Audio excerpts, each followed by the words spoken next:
Assalamualaikum warahmatullahi wabarakatuh. Pertama-tama marilah kita sampaikan rasa puji dan syukur kehadirat Allah Subhanahu wa Ta'ala, Tuhan semesta alam yang senantiasa memberikan hidayah dan nikmat-Nya sehingga kita semua dapat menonton video ini dalam keadaan sehat walafiat.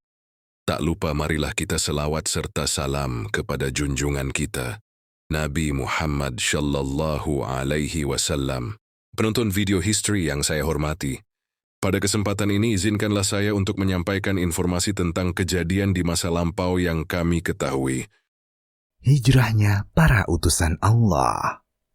Selama ini, peristiwa hijrah sangat identik dengan Nabi kita Muhammad Sallallahu Alaihi Wasallam saja. Padahal, ketika kita membaca Al-Quran, tentu kita dapati bahwa para nabi dan rasul selain Nabi Muhammad pun mengalami babak baru dalam dakwah mereka dalam bentuk hijrah. Namun mungkin kita kurang menyadari bahwa itulah hijrah mereka, fase baru dakwahnya para utusan Allah.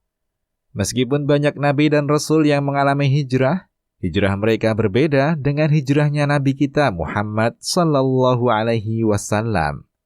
Di antara Rasulullah yang mengalami peristiwa hijrah adalah: pertama, Nabi Ibrahim alaihi salam. Mengenai hijrahnya Nabi Ibrahim, terdapat dua pendapat. Kota mana yang menjadi tujuan Nabi Ibrahim setelah pergi dari negerinya Irak? Pertama, ada yang mengatakan bahwa beliau hijrah ke Mekah. Dan kedua, yang lainnya mengatakan bahwa beliau berpindah ke Syam, ke tanah Yerusalem, Palestina. Dan tidak diragukan lagi, Nabi Ibrahim memang memasuki kedua kota tersebut. Namun, kota mana yang terlebih dahulu dikunjungi? Wallahu a'lam. Setidaknya, ada 3 ayat yang menerangkan tentang hijrahnya Nabi Ibrahim alaihi salatu wassalam. Maka, Lut membenarkan kenabiannya, dan berkatalah Ibrahim, sesungguhnya aku akan berpindah ke tempat yang diperintahkan Tuhanku kepadaku. Sesungguhnya dialah yang maha perkasa, lagi maha bijaksana. Quran Surat Al-Ankabut ayat 26.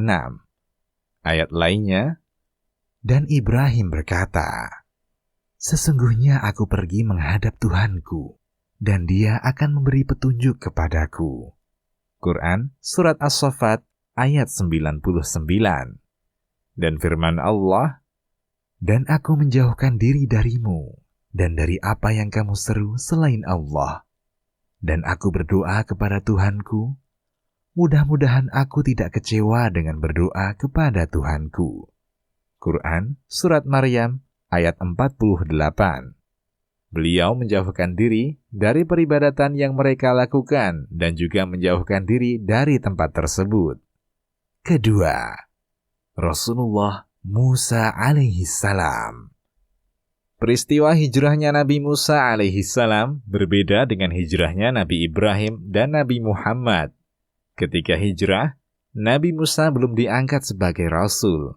Adapun Nabi Ibrahim dan Nabi Muhammad telah diangkat sebagai rasul saat keduanya berhijrah. Peristiwa hijrahnya Nabi Musa terjadi pada saat beliau membunuh seorang laki-laki Qibti. Dan datanglah seorang laki-laki dari ujung kota, bergegas-gegas seraya berkata, hai Musa, sesungguhnya pembesar negeri sedang berunding tentang kamu untuk membunuhmu. Sebab itu keluarlah dari kota ini. Sesungguhnya aku termasuk orang-orang yang memberi nasihat kepadamu. Quran Surat Al-Qasas ayat 20. Nabi Musa pun pergi menuju Madian. Selama tinggal 10 tahun di Madian, Nabi Musa menikahi seorang wanita, putri dari laki-laki sepuh di wilayah tersebut. Perbedaan lainnya antara hijrah Nabi Muhammad dan Nabi Musa adalah latar belakang hijrah. Jika hijrahnya Nabi Muhammad adalah karena orang-orang Mekah telah menutup rapat diri mereka dari hidayah Islam, sementara di Madinah, eksistensi dakwah secara meluas dan tegaknya negeri Islam sangat mungkin digapai. Adapun Nabi Musa untuk menghindari kebengisan Fir'aun. Lalu aku lari meninggalkan kamu ketika aku takut kepadamu. Kemudian Tuhanku memberikan kepadaku ilmu, serta Dia menjadikanku salah seorang di antara rasul-rasul. Quran Surat Asy-Syu'ara ayat 21. Dan masih banyak nabi dan rasul lainnya yang mengalami hijrah, seperti Nabi Yakub dan Nabi Yusuf dan lain-lain.